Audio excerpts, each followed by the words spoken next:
today's Buddhism of today. And that is also on the theme of engaged Buddhism. And he printed this series of articles on his Buddhist magazine, Lianghua. It was translated into French by Lévenhau in Paris. Lévenhau is a scholar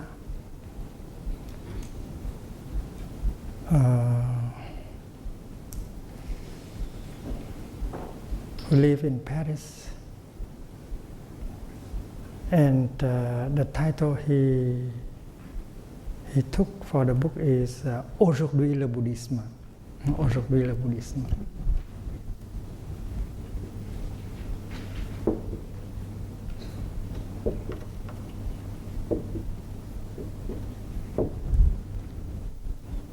In fact, in 1964, when I visited America to give a series of lectures, I met Thomas Merton, the Trappist monk. And I gave him one copy of Aujourd'hui le bouddhisme. And he wrote a review on that book. In 1964, 63, I was lecturing in Columbia University on Buddhism. And there was the struggle movement led by the Buddhists for human rights that ended the regime of President Diem. Maybe you have heard about the Venerable Thích Quảng Đức, who immolated himself with fire and who draw the attention of the whole world to the violation of human rights in Vietnam. And that was a completely non-violent movement for human rights. And when the Diem regime fell down, I was asked by my colleagues to come home and help. I was teaching in Columbia University. So I went home. I founded Van Hanh University, and I published, I collected many articles I have written before, and I published a book called Engaged Buddhism. Đạo Phật đi vào cuộc đời.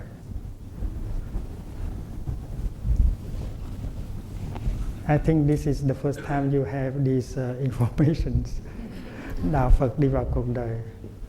This is in 1964, in the beginning of 64. And the articles have been written before that, but I just put them together and published under the title Đạo Phật đi vào cuộc đời. Cuộc đời here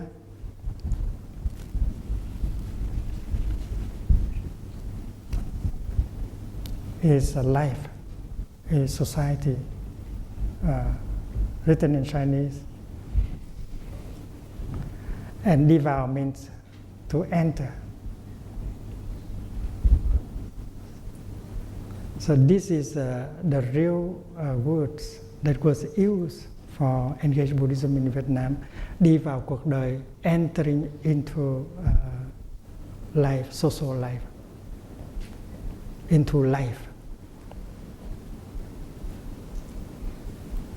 In China, our colleagues have been using the word nhân gian Phật giáo. But in Vietnam, we really use the word nhập thế, engage into life.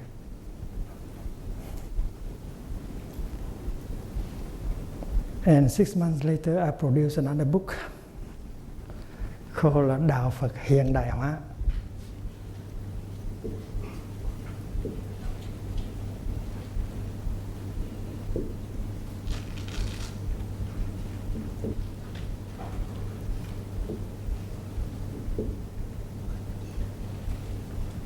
Buddhism updated, Buddhism renewed. This is the Chinese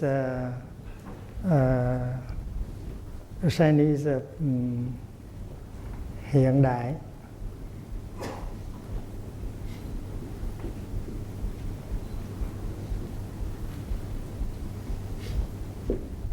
Hiện đại hóa.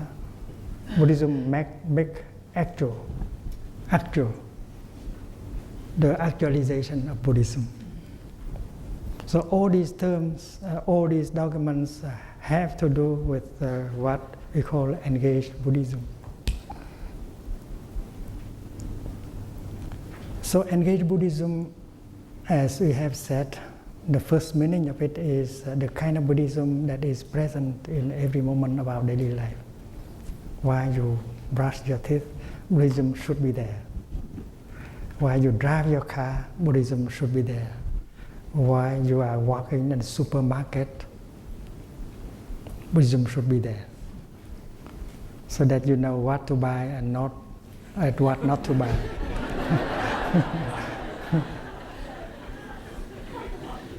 And I think that is the first definition of engaged Buddhism, which is very important.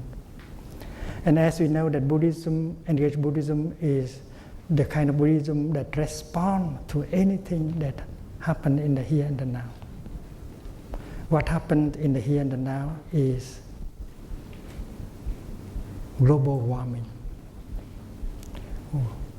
What is happening in the here and the now? Climate change, the destruction of the ecosystem, the lack of communication, war, conflict, suicide, divorce. And as a practitioner with mindfulness, we have to be aware of what is going on in our body, in our feelings, in our emotions, and in our environment. That is engaged Buddhism. Engaged Buddhism is the kind of Buddhism that responds to what is happening in the here and the now. It would be right if we speak about engaged Buddhism in terms of the Four Noble Truths. And the first of the Four Noble Truths is dukkha, ill-being.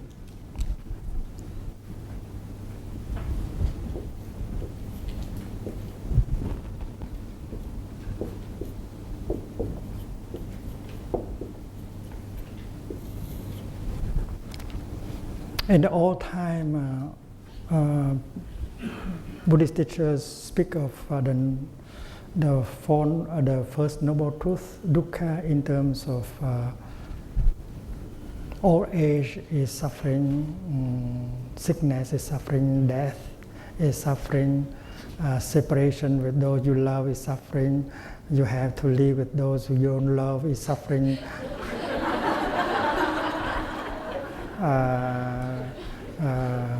Wishing for something but never obtain it is suffering. And that is the old way of describing the first noble truth.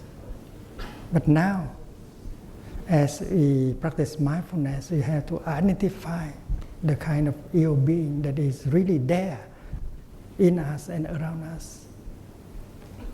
And we know that, first of all, there is a tension in our body. Tension,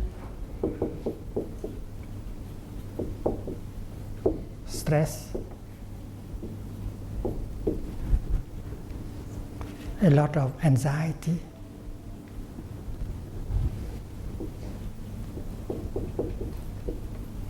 fear, violence,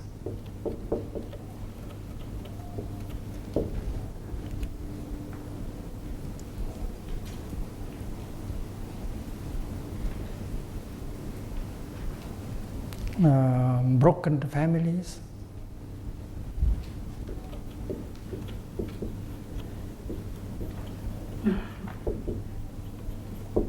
suicide,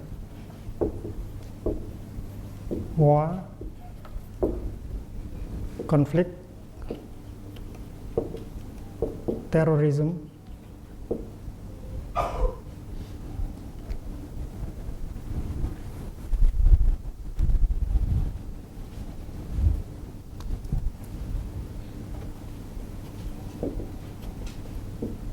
destruction of the ecosystem,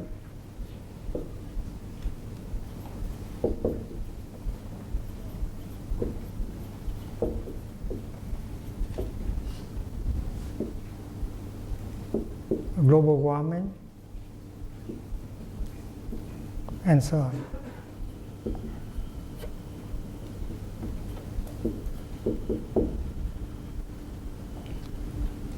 We should be fully present in the here and the now, and to realize, to recognize the real face of your being.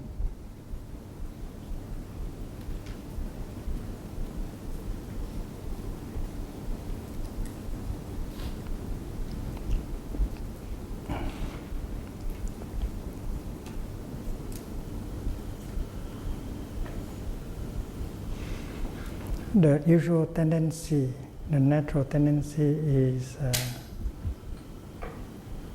to run away, to try to run away from suffering, from ill being.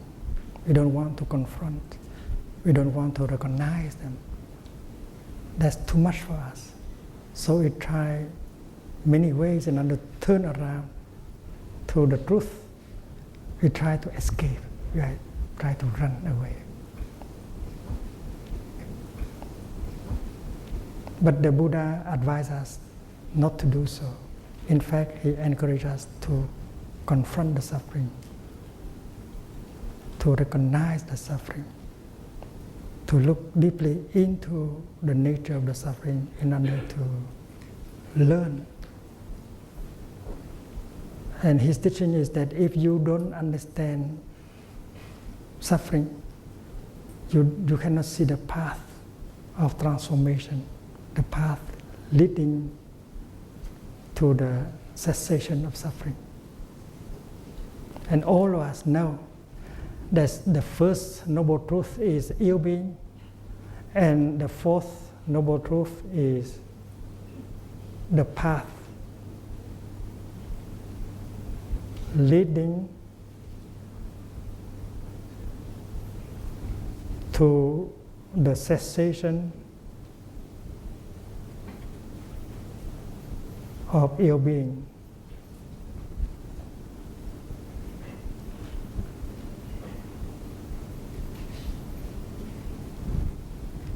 Without understanding the first noble truth, you never have the opportunity to see the path leading to the cessation of ill being. Looking into ill being deeply, you discover the path. That is the teaching of the Buddha. And that is why to run away from suffering, from ill being, you have no chance to see the path. And that is why we should learn to come home moment, to be fully present in order to recognize ill being as it is. And as we practice looking deeply into the first noble truth, ill being, we will discover the second truth, the nature, the roots of ill being.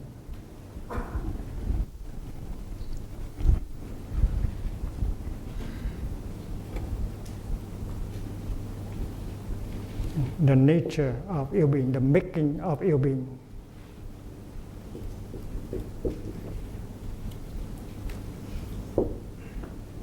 We can call it the making of ill being.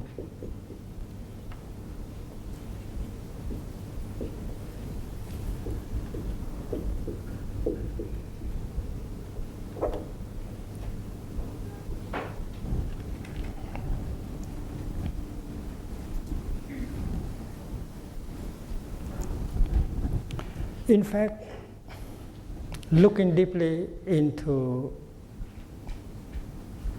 your being, we can discover the second noble truth.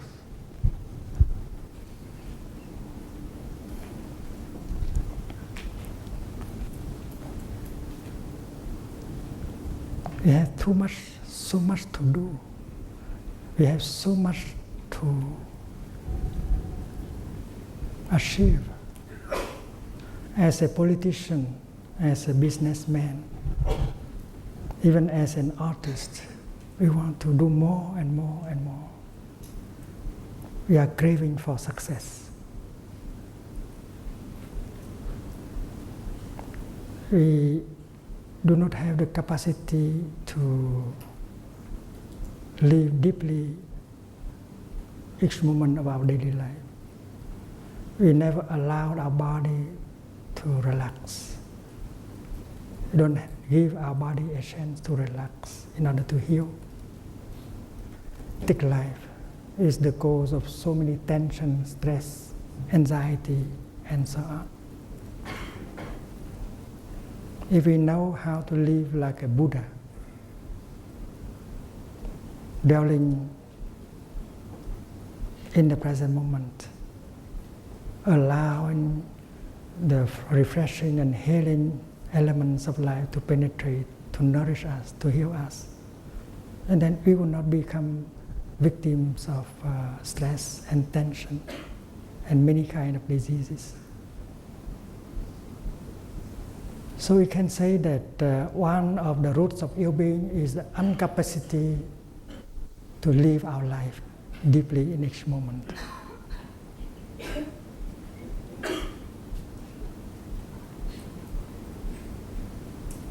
Competition. We want success. We want to be number one. And therefore, we should bring about a spiritual dimension to our daily life. As a politician, as a businessman, as a teacher, as a father, and so on. So the art of mindful living can be seen already as the fourth noble truth. When we have a lot of tension and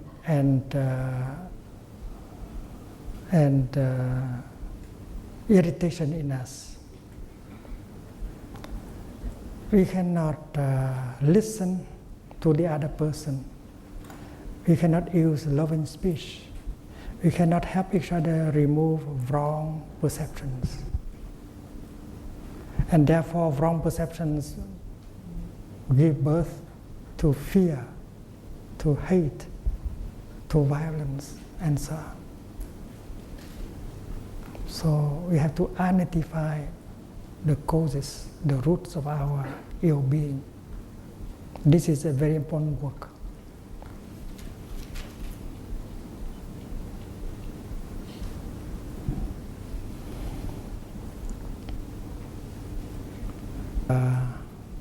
Suicide, broken families. We know that when communication becomes difficult between husband and wife, father and son, mother and daughter, people are no longer happy. And many young people, because of despair, they want to commit suicide. They have the feeling, the emotion of despair. And as they don't know how to handle despair, they don't know how to breathe, to hold their emotion. And they think that the only way to stop suffering is to just kill oneself. In France, every year about 12,000 young people committed suicide. They cannot handle their emotion, like despair. And their parents don't know how to do it. They do not teach their children how to hold their feelings, to deal with their feelings and their emotions. And even school teachers, they don't know how to do it. How can they help their students to practice recognizing and holding tenderly their emotions and their feelings. And when the people cannot communicate, they don't understand each other, they don't see the suffering of each other, they continue to accuse each other, to blame each other. And there is no love, no happiness. And war is also born from wrong perceptions. Also. The terrorists think that the other side are trying to destroy them as a religion, as a way of life, as a tradition, as a nation. And that is why they want to punish. If we believe that the other person is trying to kill us, and then we will seek way to kill that person first in order for us not to be killed. So there is fear, there is a misunderstanding, there is a wrong perceptions as the foundation of all these violent acts. And we know that the war in Iraq, the war called anti-terrorist, that war is not helping to, has not helped to reduce of, the number of terrorists. In fact, the number of terrorists is increasing all the time with the war. Because at the foundation, misunderstanding, wrong perceptions are the cause of anger, hate, and fear. In order to remove terrorism, you have to remove wrong perceptions. And we know very well that airplanes fighting guns and bombs cannot remove terrorism, cannot remove wrong perceptions. Only and compassionate listening can help bring about informations that can help people to correct their wrong perceptions. And our leaders do not know, are not trained in that discipline. And they rely on the armed forces. They rely on the guns and the bombs alone in order to remove terrorism. So looking deeply, we can see the making of ill being, the roots of ill being, by just looking, by recognizing ill being as the truth and looking deeply into its nature.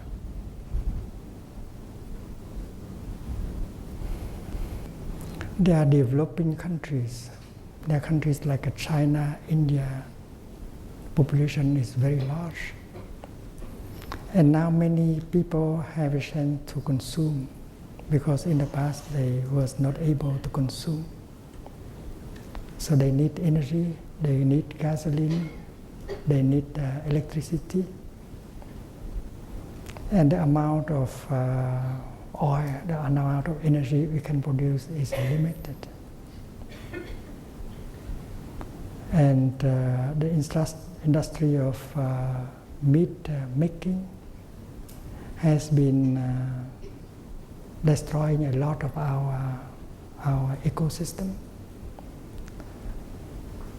and make the event, the phenomenon of global warming more and more serious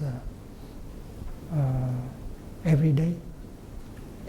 And according to a report by the UN, where we have to reduce the meat industry at least by 50% in order to save our planet.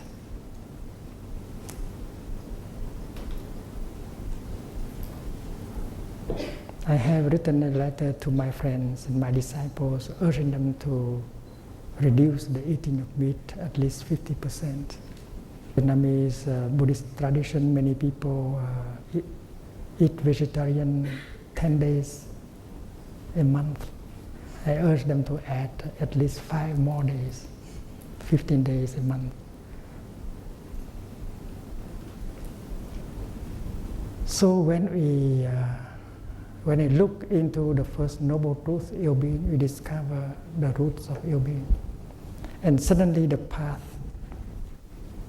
becomes apparent. We know how to live our daily life so that our children will have a chance to enjoy this planet.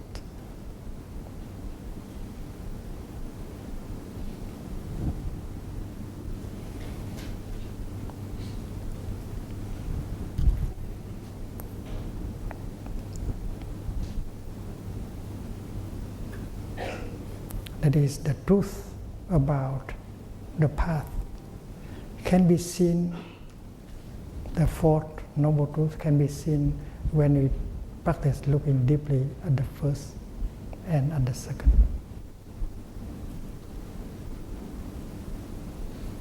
The 5 mindfulness trainings, for instance, that many of you have received and practiced. The 5 mindfulness trainings are very concrete practice of compassion, loving kindness. That is the practice of true love. The first mindfulness training is about protecting life. Not only the life of human beings, but also the life of animals, vegetables. And that is the practice of protecting the planet. That is deep ecology. In Buddhism, it is taught that not only humans have Buddha nature, but animals, plants, and minerals have Buddha nature in them. And the well-being of humans depends on the well-being of animals, vegetables, and minerals. Humans are made of non-human elements. And these non-human elements are animals, vegetables, minerals. If we destroy these non-human being elements, we destroy ourselves. That is the teaching of interbeing. So Buddhism, that in deep ecology, is very clear. That is the real practice of love, protected life. Not only the life of humans, but also animals, vegetables, and minerals. And we should be able to live our daily life in such a way that this kind of practice of love could be there in every moment. The second mindfulness training is about generosity.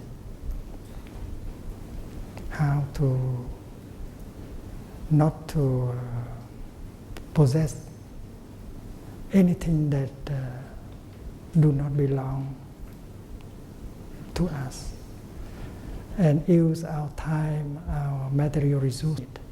That is the practice of generosity, the practice of dana. And this is also the practice of love, the concrete practice of love. You might consume less, and practicing the second mindfulness training, you develop your love. And as compassion and loving kindness grow in you, you become happier and happier all the time. So the second mindfulness training is also about love, the practice of love. The third mindfulness training is to refrain from sexual misconduct, to protect children and others from sexual abuse. Sexual misconduct has destroyed so many families, bringing about a lot of unhappy children. And therefore, the practice of the third mindfulness training is also a practice of love. practice of protection. The fourth mindfulness training is about the practice of listening with compassion and speaking with loving kindness. And these are very wonderful instruments to help restore communication between husband and wife, father and son, mother and daughter, nation and nation, communities and communities. And these are very important practice of love. To restore communication is to bring about reconciliation, is a true practice of love. And the fifth mindfulness training is about mindful consumption. We consume only the things that will bring health, well-being into our body, our spirit. We refrain from consuming the items that contain toxins like craving, like violence, like fear, like hate. And this is really the way out of our difficult situation. And that is why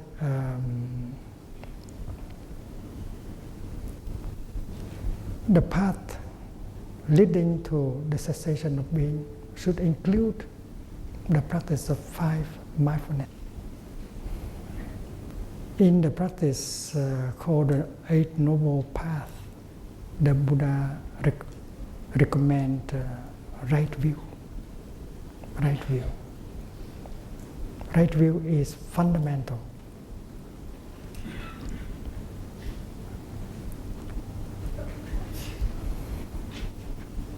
Right view is the insight of interbeing. Suppose we look at a couple, we look at a father,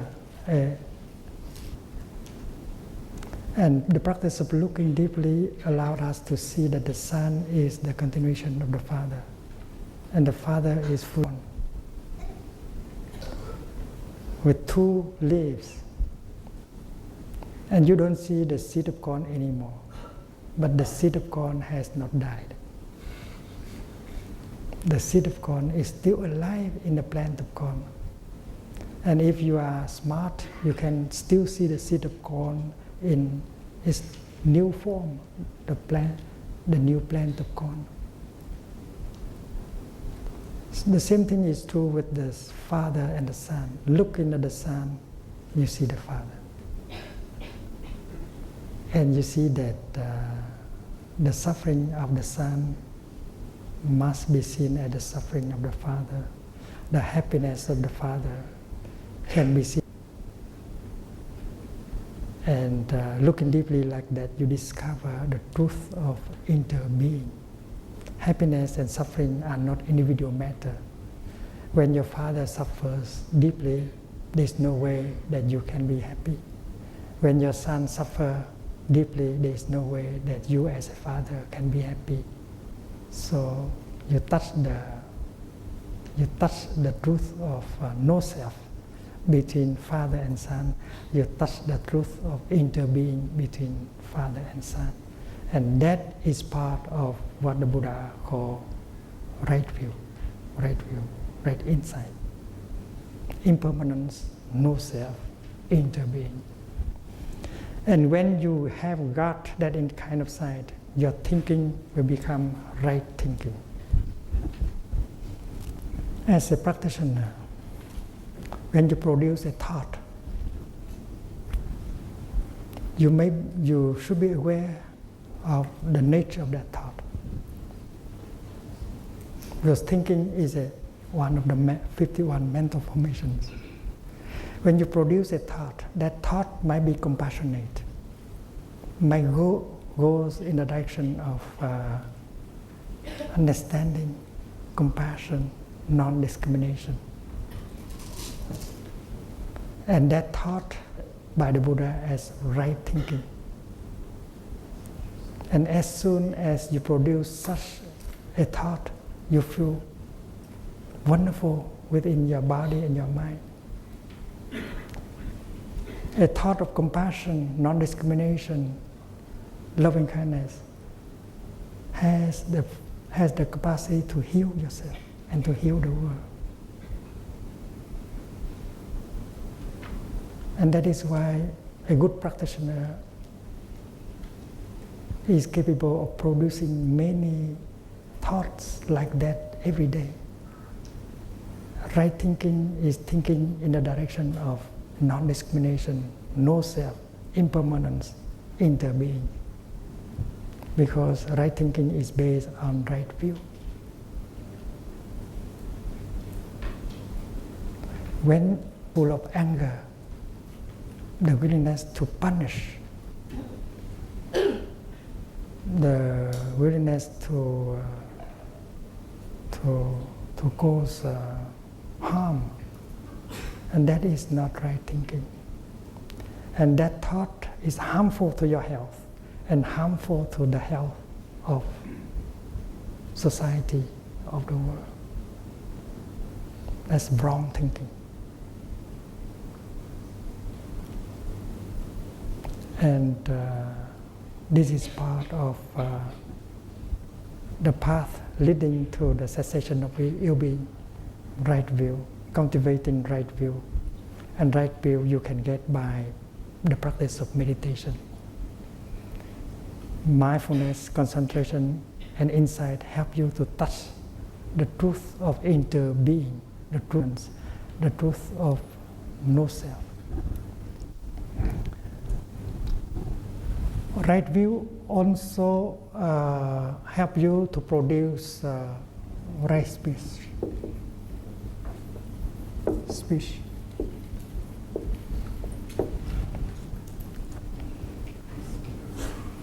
You say something, and that something can inspire confidence, hope, and make the other person happy. That is right speech.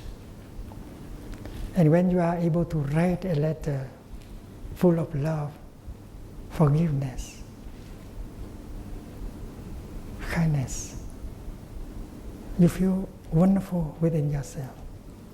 When you are able to say something kind like that, that's something that what you say can have an effect of healing right away. It has an effect of healing for the other person and for the world. And every day we can say things like that, we can write things like that in the direction of right speech. And that is the path leading to the cessation of ill-being. And then the Buddha continued with right action.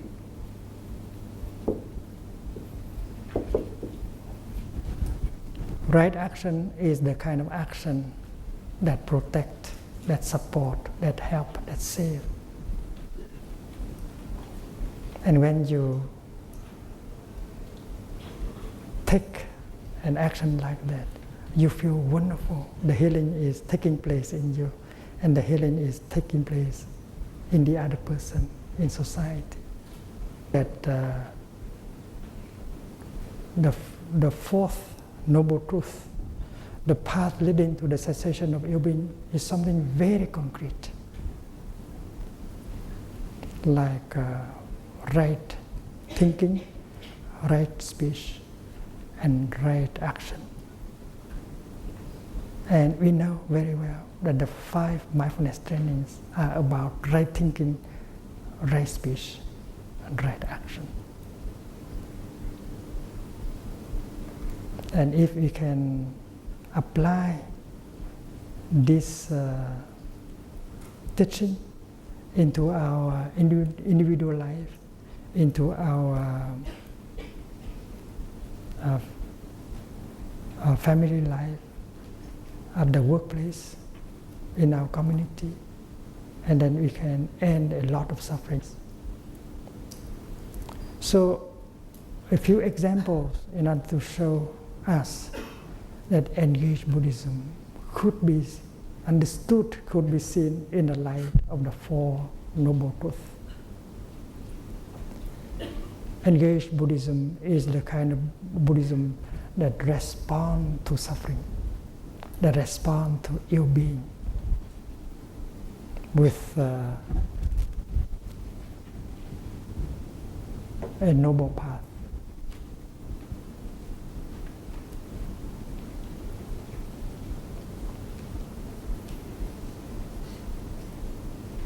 Responding first of all to the suffering in our body, to the suffering in our feelings and perceptions, to the suffering happening to our around us, to our environment. Responding to suffering.